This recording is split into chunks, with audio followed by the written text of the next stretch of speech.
Hi guys, good evening yan. So OFW guys po, magandang gabi po sa inyong lahat at sa lahat ng mga nagsusupport sa ating channel yan. Pag-usapan natin ngayon, isa sa pinaka main topic or pinaka basic na topic dito sa ibang bansa, which is ang ating accommodation. So hindi ko po ito nila lahat kasi kung sa Taiwan at Japan kayo nagpunta, so si employer po kasi yung maghanap ng inyong accommodation.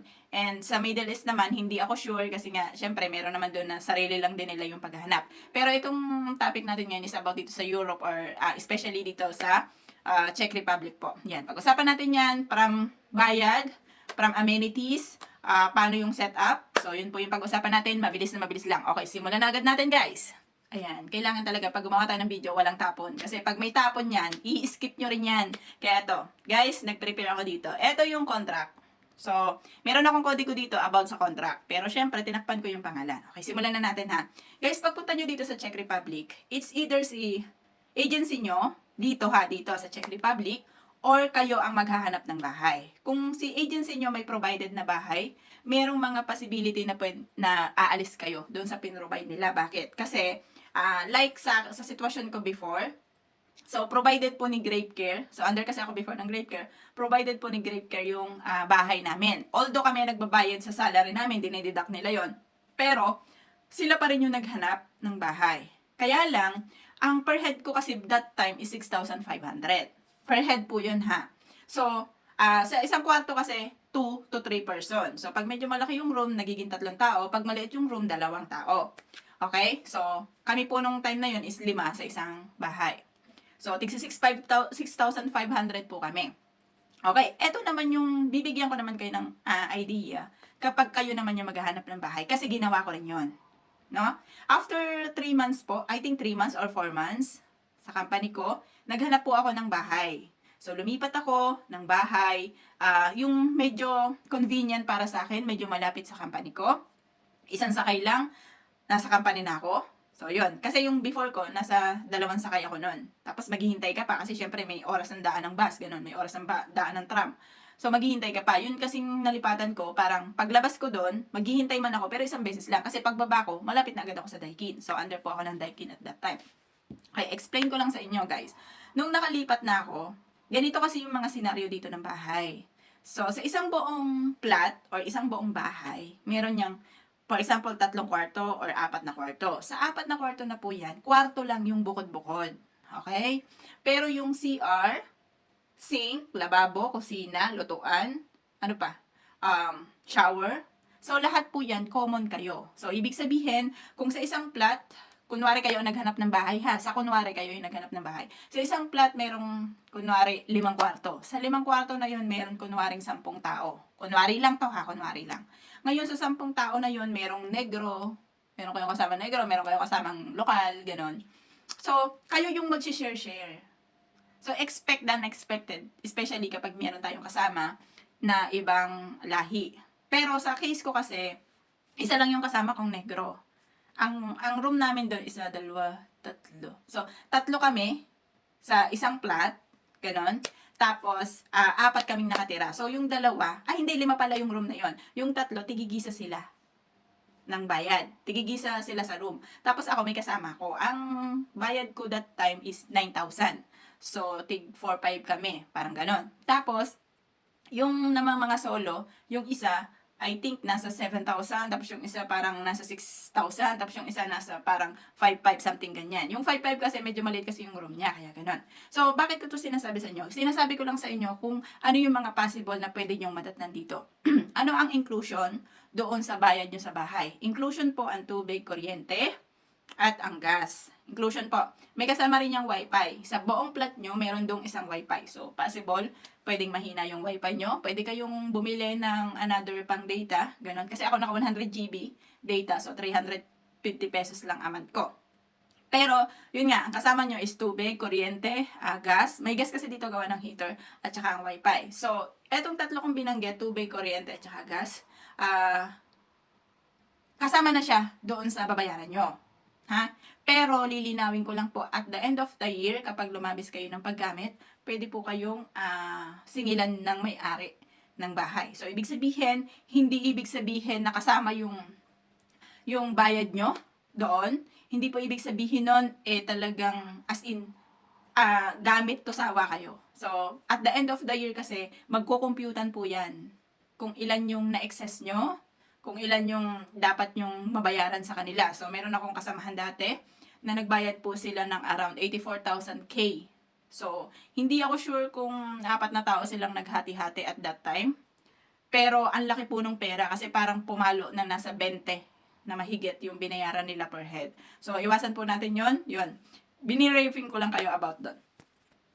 So, meron din naman kayo mahahanap dito na mga Pinoy din yung kasama nyo, especially kapag meron kayong mga katrabaho na mga Pinoy, tapos naghahanap sila ng kasama.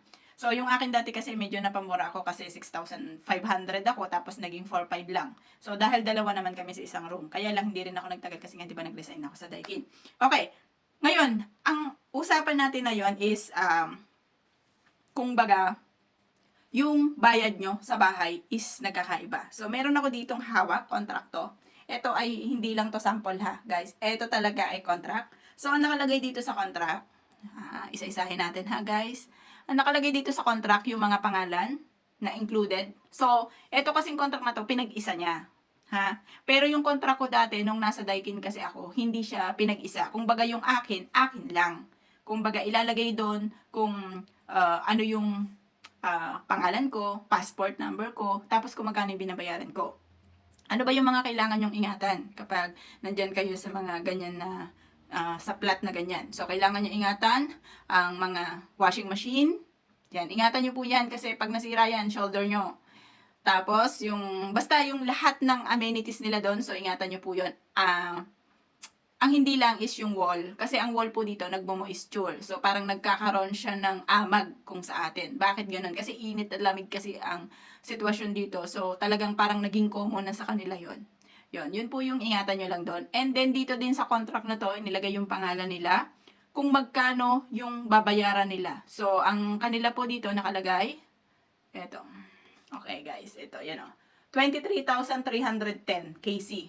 So, per month, ito yung babayaran nila. So, ilan silang tao dito? 1, 2, 3, 4. Apat po silang tao dito sa 23,310. So, kayo na mag-divide, guys, kung magkano per head nila.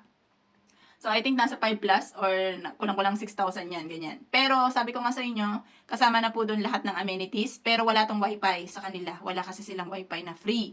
So, pagdating din ng kagaya ng last year, so pinadalhan sila ng may-ari na nagbayad po sila ng parang 7,000 crowns. Crowns ha, hindi to peso. 7,000 crowns kasi from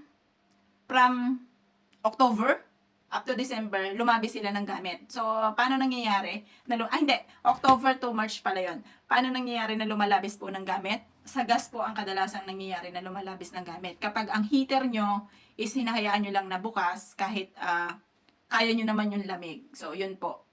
Yun yung kadalasan na nangyayari kung bakit lumalaki yung bill ng kuryente. Actually, hindi talaga sa kuryente ang problema eh. Unless na lang siguro kung mahilig mag-bake, mahilig mag-oven yung kasama nyo, or araw-araw naglalaba, yon, may possibility yon. Pero kung yung normal lang na gamit, hindi po. Kasi meron silang maximum limit kung ilan yung pwedeng magamit ng isang tao. Kapag lumampas ka doon, yun lang yung magsisimula na nag-e-excess na kayo. So sa gas naman, yun yung kadalasan kasi ang gas po dito, gumagamit po ang heater ng gas. So syempre, kapag winter, wala ka talagang choice, hindi pwedeng hindi ka heater.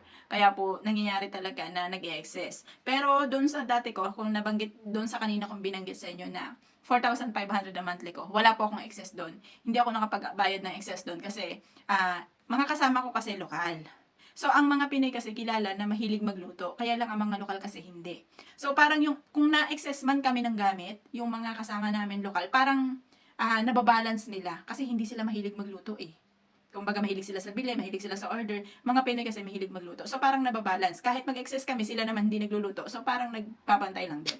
So kaya at that time, wala pa talaga akong binayaran noon na excess sa bahay. Yan. Nakalagay din po dito sa contract dito, yung sign, tapos kung anong address, ganun. Yun, mahalaga yun na malaman nyo kasi ayan po ay gagamitin nyo sa pagkuha ng ID dito sa Czech Republic. So, isa po yan sa requirements.